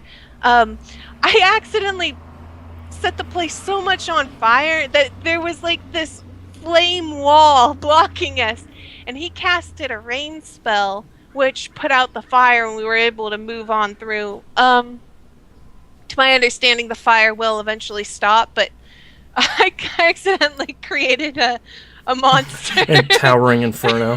So with the rain spell, we were able to get through. There was also this poisonous gas that when I casted a fire spell at, dispelled the poisonous gas, and we were able to go through. But there was a lot of different ways we could handle the situation, but I do recommend bringing along a mage. Oh, right, so the point about making 2 characters at the start. Rewind. So you make 2 characters at the start of the game. You can pick their classes, what they look like, I guess their gender, names, etc., etc., etc.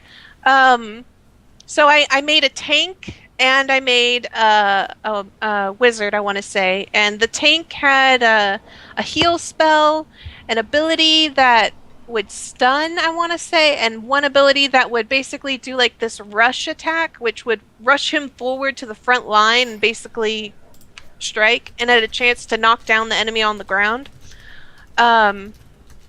Which is this was a pretty awesome combination. That wasn't the first combination I made. I made a rogue first, and then I quickly realized the mistake and restarted because I was like, I can't do this. I've wasted so many points, and I am not going to deal with this. Plus, I looked it up online afterwards, and everybody's saying, don't do rogue unless they do some sort of patch change. Oh, yeah. So, it drops you onto this beach after some storyline, and the characters have, they do banter, kind of like Dragon Age. They kind of banter with each other. And by saying certain things, your characters' attitudes kind of switch. So, like, for example, we came across this, I'm not going to spoil too much, we come across this thing on the ground, and he remarks something to me, and I say, but isn't that like kind of like the human condition to want to do blah, blah, blah, blah, blah, whatever, blah. And he's like, you're right, and blah, blah, blah, and they both got a romantic +1. And then you look in their traits, and it explains that romantic characters have this attribute bonus to them. Huh. So there's really no negatives there, but there are positives. So by responding in a certain way, one character's stats might get like bonuses here or there. Um, the way this game works out in co-op at the moment is when somebody co-ops into your game, they get to pick one of your characters to play around with and control. You can have up to 4 characters, but only one person in co-op with you. So you can assign them 2 characters to move around and handle, or just one character, and then you can handle the other 3. So there's a lot of recruitable characters in the world. I came across one that seems to be another tank and another mage. I know there's more, but I haven't yet investigated them. Stealing in the game does make characters react poorly to you. So it's kind of like the Fallout and other systems like that, where it's just like you get them angry enough and they're not going to want to associate, talk to you, or Right. do whatever. There's a lot to do in the world. I haven't yet gotten very far, but I'm having a lot of fun with what it has going for it. I know that the game's build has been made so that way people can kind of make their own scenarios for you to drop into. Oh, okay. So kind of like how people make, maps and storylines in, like, I guess Amnesia and such, is what somebody explained it to being like, where they can just build something where you can drop your characters in and play it. It's really fun. I recommend it. I've heard the world in it is freaking huge. It is huge. I have not gotten far enough in it. Well, I was reading some review that said they made it to some main city and claimed that the city had like 6 to 8 hours of content just looking through it. Jeez. That's the city I'm in, and I can't even. I've been doing nothing but exploring this city, and I'm like, you know what? I really need to leave this city at some point to go do other stuff. But it's like I keep going back to the city, and when I enter it, I'm like, oh shoot, there's something over here. So the game also has kind of like the identify system, like with Diablo, where you get a piece of loot and you identify it, and it has all these stats on it and such. There's a The lot. menu system from the pictures I saw looked very Blizzard-esque to me. Yeah. Yes. It Um, is. Like, it looked like they combined like Diablo and Baldur's Gate and like Torchlight and did this giant game where they, their mission statement was to make a paper and pencil RPG for the PC, which lots of people have said, but it's been a while since someone said it. Yeah. It does kind of feel like that. It feels the world feels very large. Like, it And- sounds to me like they built it so that you can have random adventures and they don't want you to go through and get everything, which is going to play very much against I know everyone's nature. It's killing me because I almost feel like I'm having like some Skyrim flashbacks where I'm picking up so many things to do, and I keep getting to this point where I'm like, I really need to stop picking up stuff, and I just really need to complete stuff. It's not too much of a spoiler because you're gonna find out at the very beginning of the game. The first thing the game throws at you is some murder mystery, and I cannot get beyond this because I keep doing other things. And a murder mystery sounds amazing. Why am I not doing that?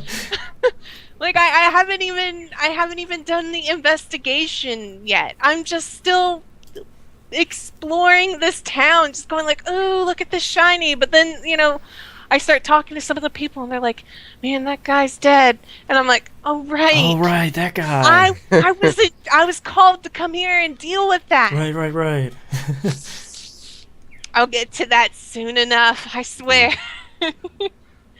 But I'm having a lot of fun with this game. I know that there's a lot of mods out there, and I haven't yet looked at it. The only mod that kind of interested me was the one to integrate 4 players into it, so 4 people can play with you. Oh, cool. Because as it is right now, you can only have 2, which is not bad. If you have a really good friend or fiance or girlfriend or wife or whatever, in any of your cases, you can give them 2 characters to manage around, and you can go full on explore. Also, they welcome trolling in this game. I think I should point this out because the other person can definitely do things to negatively impact your world. Oh no. And so be I warned. just burned down an orphanage. I hope that's okay. See you later. Yeah. Oh no. Like, because I've known people who are just going around and killing NPCs and doing things Oh to no. like. Oh yes, you can definitely make the world a lot less friendly for the person you're dropping in the world to. So just forewarning, whoever Oof. you bring to your world, just make sure there's somebody who you can. This is life advice. This isn't the game anymore, right? Yeah. Right. Oh. The game is it's a lot of fun. Oh, the other thing about the reason why I don't care about getting a rogue, there are chests that are locked, and you can find a key for it, or you can take your axe and just smash it open, and then you can Oh. just take the contents That's out. And handy. then why would you need a lockpick? Yeah. You don't run a risk of destroying what's inside it. That's usually the I picked up the quest item just fine. Weird. and like Baldur's Gate or maybe I'm thinking of Neverwinter Nights. Those games kind of run together in my head. Yeah. But that was always the trade-off for trying to bash. Is you run the risk of either A, destroying it so much that it destroys what's inside it, or B, permanently destroying the lock so you can never open it. Oh yeah. What I ended up doing was there was this chest that I knew that there was a quest item inside, and I had to get it. And I bashed it open, smashed it open, took the contents out. Much later on in my journey, I came across a key that said it was a key to some chest in this place, and I was like, this is the key that I would have needed to get into that chest. Or if I had lockpicking, I guess I could have opened it. But I bashed it open and took the contents. I was like, so that's what this key was. I don't need it anymore. Huh. This game's I really like it. So if you guys are interested in any of it, it's called Divinity Original Sin, and it was on Steam, just released. I just put it on my wish list. Yeah. If it goes on a Steam sale, you know, pick that up. Yeah. It looks so good. I'm gonna have to wait till next paycheck to get it, but it is on the list. Yeah. I'm sure I played other things, but I do not remember any of it. All right.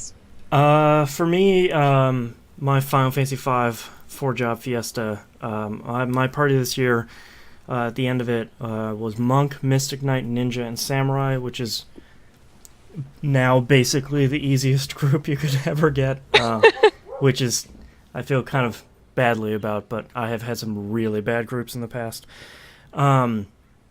That party there was only really one boss that I ran into trouble with, which was Catastrophe at the very, very end, because there was no way I could make anybody float, and that was basically use Spellblade and throw a bunch of elixirs at Bart's and hope I can make it through, and I did. But I finished basically everything in that game except for the summon stuff. I even finished Fork Tower with my group. Had a very interesting experiment with Silence Spellblade and the magician that casts reset if you hit him physically. So I had to break the game quite a bit to get through a lot of the magic focus stuff. But man, that was a hell of a time that I usually don't get in the fiesta. Usually I get the party that has trouble finishing it, and you really, really have to break the game to get around it. Or you just have to get lucky. So I streamed that whole thing. I've recently started streaming, I think, since we last recorded. So twitch.tv/BostonHan, and I archived the whole thing. 13 parts. It's only about an hour a piece. I beat it in just around 13 hours. And yeah, I had a blast this year. It was unlike all of my other years, where it's basically me crying, huddled in a corner, using blue magic as much as I can. But the last game I played, and I'm actually streaming it now, is Final Fantasy XII International Zodiac Job System. I absolutely love Final Fantasy XII. It and 5 are either number 1 or 2 of my favorite Final Fantasies. Because Tactics doesn't count since that's not traditional, but that game is fantastic too. People can probably tell I love a job system. So I love Final Fantasy 12, and I haven't played it in probably the last time we did TVGP plays was like 5 years ago. So I haven't played it in about 5 years. And I said, well, there's a really good English patch, and I bought myself a really, really near mint condition copy of International. So why don't I go through and play Job System? And I found someone had made a post online where they said, all right, if you're playing through it, just pick these 6 classes. So, let me rewind here. Final Fantasy 12 International Zodiac Job System takes the job system from basically all the Final Fantasies that have job systems and smushes it into Final Fantasy 12. So it That sounds amazing. Can you play it on a regular PS2?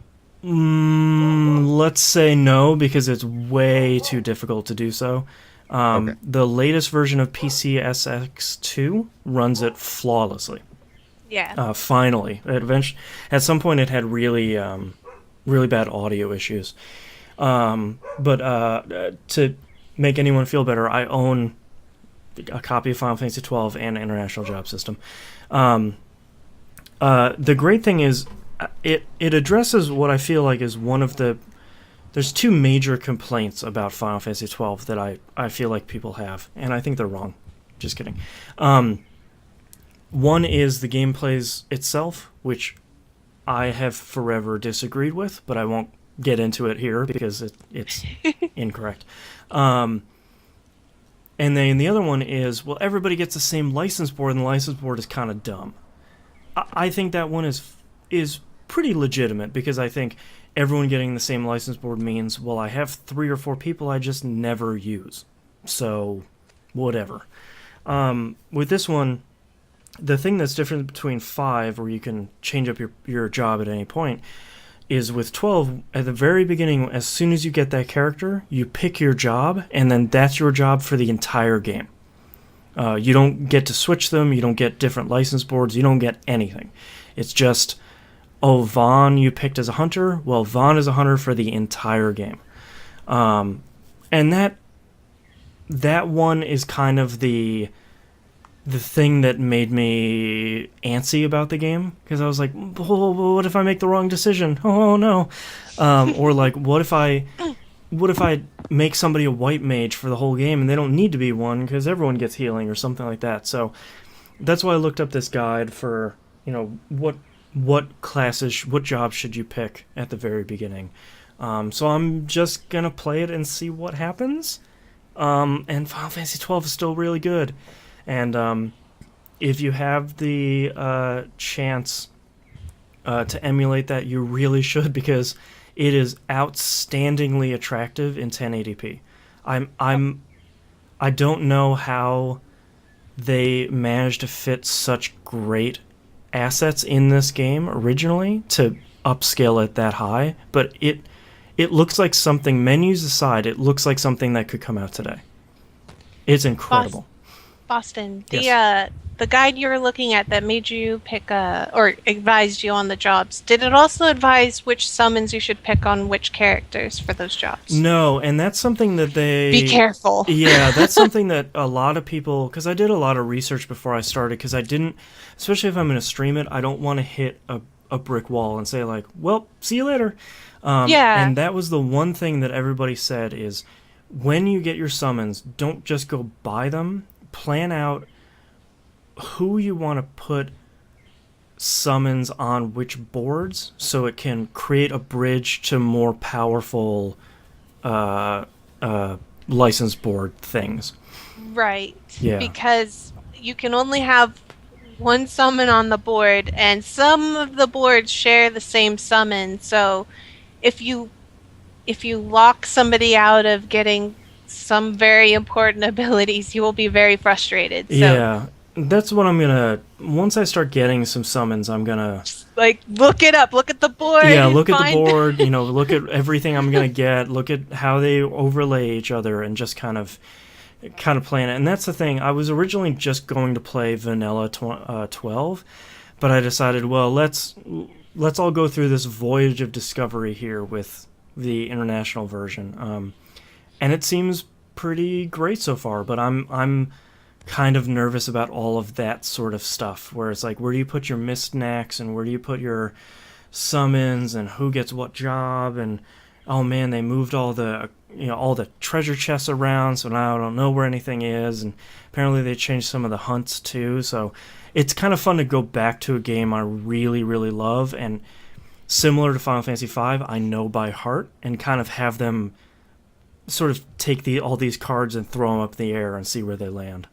You know what's nice about the international version? Hmm. You don't have to worry about opening a chest that will break the Zodiac Spear, because Yeah. that doesn't apply. I never got the Zodiac Spear anyway. I got it in one of my playthroughs, and it kind of sucks. It has to be used properly, and even then, you could just use other things. Yeah. But a lot of people always freak out about opening the chests in the world because Yeah. they're scared it's going to break the Zodiac Spear. Well, it doesn't happen in the international version. I believe there's only one way to get it. And From what I read, yeah. Because it's I looked a that drop up or too. steal. I can't remember, but you don't have to worry about it. Yeah. Long story I'm short. super excited to play through it again. There's something about Final Fantasy 12 that I absolutely love, and to give it kind of a new coat of paint is very, very exciting. And I'm really excited. I think they should probably make that on the Vita or the PS3. You So know, they could do that. I actually talked about that in my first episode. I really wish that they made an HD remake version, if only to get the non-compressed audio samples, because I always forget how low quality the voice acting for the audio is in there. Like, yeah, if they had to make the music more of a higher quality and downsample the voices, that's okay, because that soundtrack is amazing. But I really wish we could get a version that had the higher quality of voice acting. Well, here's a question: are the updates on this game so vastly different that, like, if they released an English HD version of Final Fantasy 12 at some point in the next few years, do you think they could include the Zodiac edition on it? I think they do it like they did with Final Fantasy X, where they brought all that stuff back over here.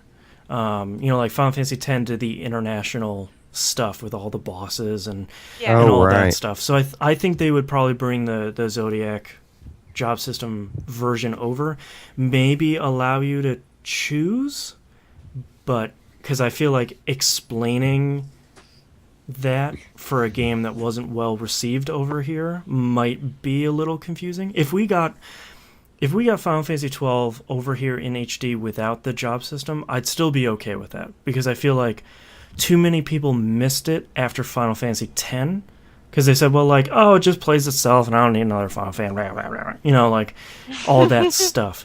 Even if it would give people another opportunity to play one of my favorite Final Fantasies, like the 4-job Fiesta does every year with Final Fantasy V, I'd be okay with that, and it would look really pretty.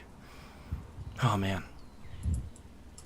So, Yeah. I don't know. I wish they would. I feel like after 10 did so well that people may be receptive to trying 12 again, and I think the common perception of 12 right now is, well, at least it's not 13, right? And it's like, well, I'll take it.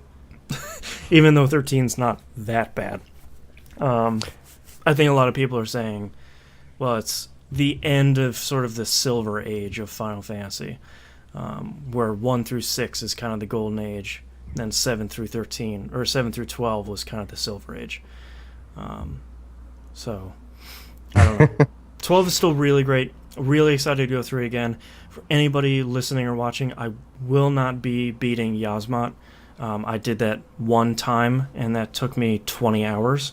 So there's no way. At least they let you save in the middle of that battle, right? They Like do, that yeah. You can part run of it. out and save. And I think, if I remember correctly, in international version, they took the damage limit off.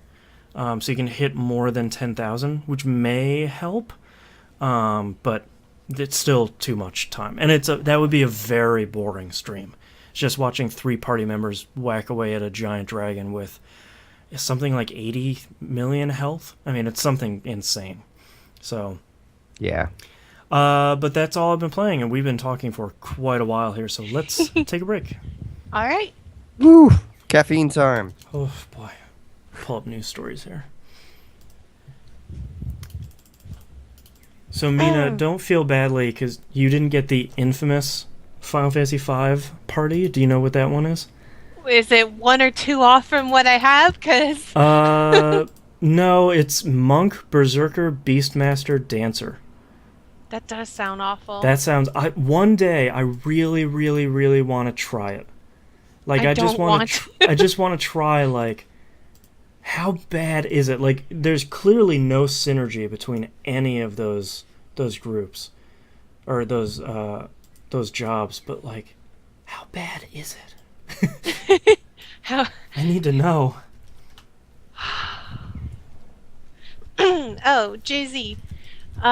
Since this won't be on the episode, Final Fantasy X 10-2 HD remaster, really good. So I would say if you're going to get it, you would want, if you have a Vita, I would probably pick it up on the Vita because it runs smoother on there. But yeah, the Vita version is supposedly pretty good. It is. I think load it times is. are better too. Load times are better. Everything's Yeah. just, and it's handheld, so Yeah. you can carry it along with you. That is definitely the version you would want. If you can't, the PS3 one is just as good. Instead, I have $150. Yes. Yeah, So I then played you the would- PS3 version. I enjoyed that. I should go back and play 10-2. I never got through that. I'm going to do 10-2 eventually. Yeah, I love gotta- that game so much. That would be another one where I'd like to show people that game so that they know why I love it so much. Just like 5, where like the main reason I wanted to stream 5 was just to not only brain dump how much I know about that game, but You might get stuck where I am. I haven't even left the Celsius. oh yeah, because of that game. That pet battling system thing, whatever it's called, the monster battles. It's Sphere I am- something. I am trapped in the Celsius because every time I think about leaving, I'm like, but I could be having my pets battle and doing this. I don't know. I was having so much fun with that. Yeah, that game's good.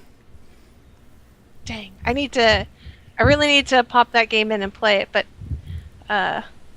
eventually. I bought the collector's edition of Drakengard 3 that I feel like I should probably play before I play that.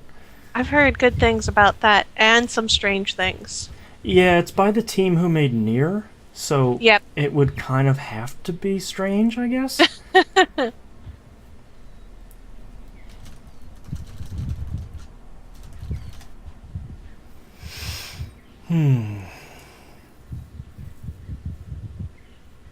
Oh, that's right. The input lag for the lightning dodging in the PS3 version. It's awful. Yeah, I never ran into that. I must have this magical TV that...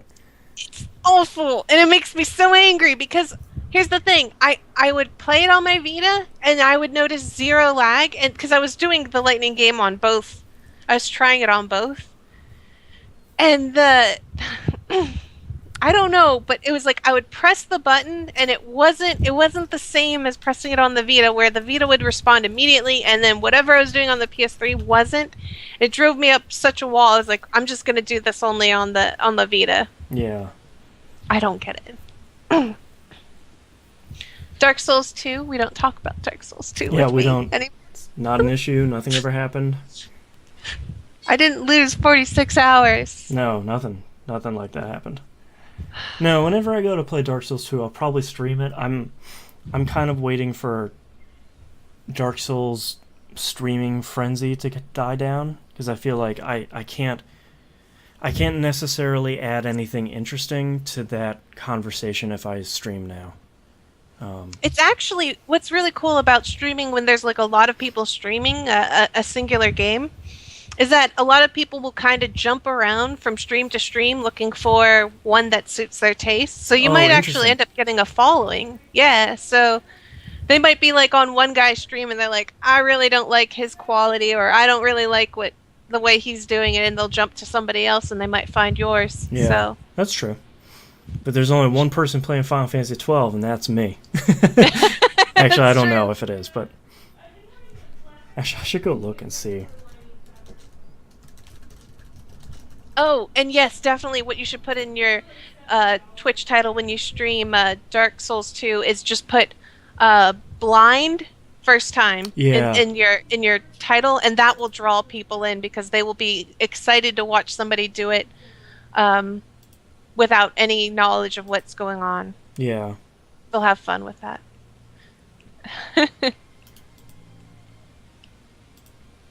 Somebody is playing Final Fantasy 12 right now, as a matter of fact. Some sort of side by side. I don't know if they're racing or not. Weird. This is completely off the wall, but I really want them to make a tactics JRPG out of Guardians of the Galaxy. Oh, that'd be crazy. I love that comic book. I'm really excited for that movie. Oh. All right. You guys ready for this next segment? Yep. We'll probably be able to blow through this pretty quickly without feeling too badly, since our first segment was about an hour and 45 minutes. So Wow. yeah. All right. Let's start in 3, 2, 1. Let's talk RPG releases for July 2014. We have a huge amount. The first of 2 games is Child of Light for the Vita. Came out on July 1st. Regrettably not cross-buy or cross-save. So I was looking forward to that because I feel like the Vita would be a really great place to play that. I already own it on PS4, so I will not be double dipping. So that's a real bummer. Not entirely sure why that happened. And Sacred 3 coming out for PS3 and 360 on August 5th, which seems like another kind of hack and slashy RPG. Okay, let's move on to news stories here. Sorry, I'm getting distracted by chat. Apparently someone is getting ready to speedrun Final Fantasy 12, and I'm like, ooh, what? Ooh. I want to watch that. So E3 didn't really have too much when it came to RPGs here. A couple notes. Shin Megami Tensei Cross Fire Emblem for the Wii U is not canceled. Still in development. Sounds like it's still on track. Yay. I just assumed they were sweeping it under the rug and not releasing it stateside. Yeah, it's just a sort of like, we never. That's crazy. What's that? And just jingle keys in front of your face. Exactly. Also at E3, let's talk about this super crazy game I can't wait to play called Rollers of the Realm. I knew you would want that. It is a pinball RPG. It's a bunch of tables and your paddles have health and people are attacking you and you level your tables up. I need that. That sounds like a game I would make myself, and now someone has done the hard work, so I will play the hell out of that because that sounds so dumb and amazing at the same time. And the last one from E3, Kingdom Hearts HD 2.5 Remix out December 2nd in North America, and they teased Kingdom Hearts 3 at the end of that trailer. And I forgot how much I really like the Kingdom Hearts series, so I want to play all of those. So Kingdom Hearts 3 needs to be good. Please, Square. It needs to hurry up. Please, yeah, just I didn't finish Birth by Sleep. That was not great. Let's just please just bring it out. I need it to be good. Tales of Hearts R coming to PS Vita this November. Surprisingly, we're getting a lot of Tales games announced for release here. This is the remake of Tales of Hearts, which was a DS-only game that came out only in Japan in 2008. I don't know too much about this one. Do you guys know anything about Tales of Hearts? Is it good? Do you know Musum, or should I I go? know. You kidding me? You're our Tails expert. Okay, okay, sorry. It originally came out on the DS. The battle system was okay. It was good, which is what you want out of a Tales game. Yeah. The story was I I'm not too keen on that story. I wouldn't. It's definitely not the best. It's no Vesperia, right? It It's has no Novus. dog party member. It does the same love and friendship kind of feel to it. Oh, right.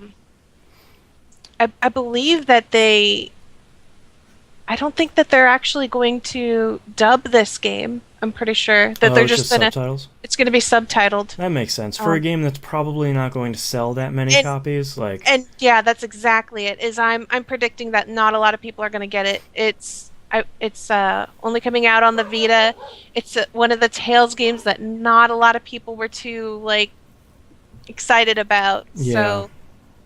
So, there you go. Well, more I Tales games coming out over here can't be bad. As long as it's can't not be. like, please avoid this at all. Don't ever buy this. I'm okay with it. Yeah. I do see like a lot of people are complaining that they're not dubbing it Yeah. on the internet, and I'm like, there's a Come on. reason why. That costs money, and they're Business. not expecting to make money. Yeah. So, they gotta cut corners where they can. Yeah. Next news story here, Final Fantasy Explorers announced for 3DS. It looks like they're kind of taking a job system plus something from Crystal Chronicles plus Monster Hunter and making another Final Fantasy game. There's been a little bit of news that has kind of come out since then, but not a ton of really clear stuff that I've seen. But that sounds kind of okay. It sounds good. It sounds good. I kind of want it. Yeah, I would play that. And since it has Final Fantasy in the name, I'm more than sure that it's going to come out over here. I've looked at it, and it does look exactly like you're saying. And if it's anything like what I'm seeing, it's going to be a game to get. Yeah, totally. Here's the deal. If I like the pitch of that, I have you guys are my friends with 3DSs and games like this. So if I were to pick something up like this, Yeah. you guys would have to promise to play with me at least once every 2 weeks or something. Okay. Wouldn't be a We'll make a problem. contract, we'll set it up. We'll sign in blood. This is how friendship works, right? Yeah, I think so, yeah. And the last news story here we have is Class of Heroes 2G coming out on PS3 Vita or PSP is getting a physical release here in the US copy of Gaijin Works.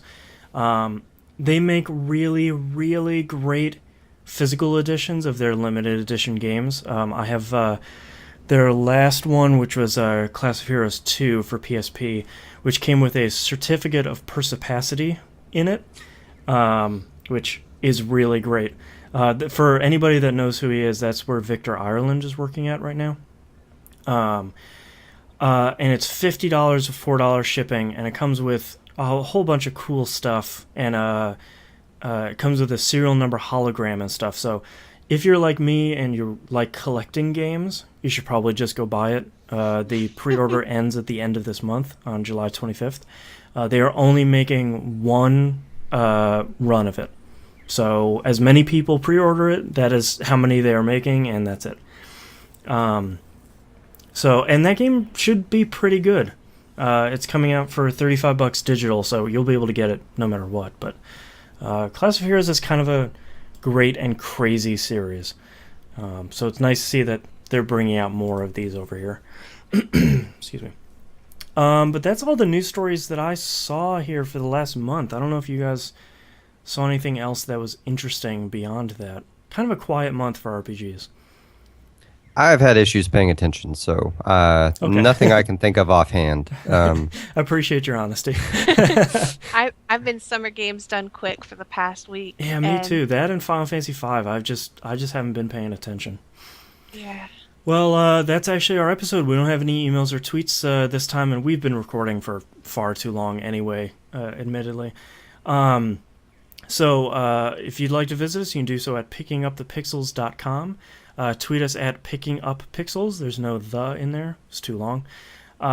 Send us emails at fans@pickingupthepixels.com. Mina just remembered something?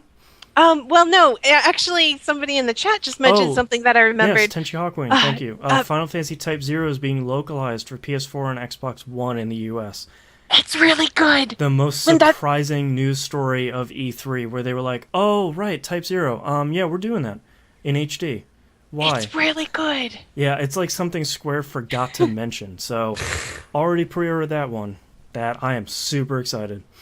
Yes. Yay. You can find Musum at The Carousel Podcast at thecarouselpodcast.com. And you can listen to his music at listentomusum.com or musum.bandcamp.com. Yeah. And you can find Mina, her streaming at twitch.tv/MinakoRocket, MINAKO Rockets. And you can find my other show, That Video Game Podcast, at tvgp.tv. Thank you very much, both of you, for joining me again for another month. Don't you mean e1m1.com? Or e1m1.com. Either one. All of them. Just making sure. Yes, but thank you for having us. It's so warm in here. Thank you for having me. And our adventure continues next month. All right, thank you very much, everyone, for watching live stream. Thank you very much, all you peeps, for popping in here. It was, I think, the highest number of viewers we've ever had. So thank you, Mina, for bringing your posse in here. I did. How'd you know? I just figured. All right, thank you very much, everyone, for watching us. We'll be back next week, or next month. Sorry. Bye.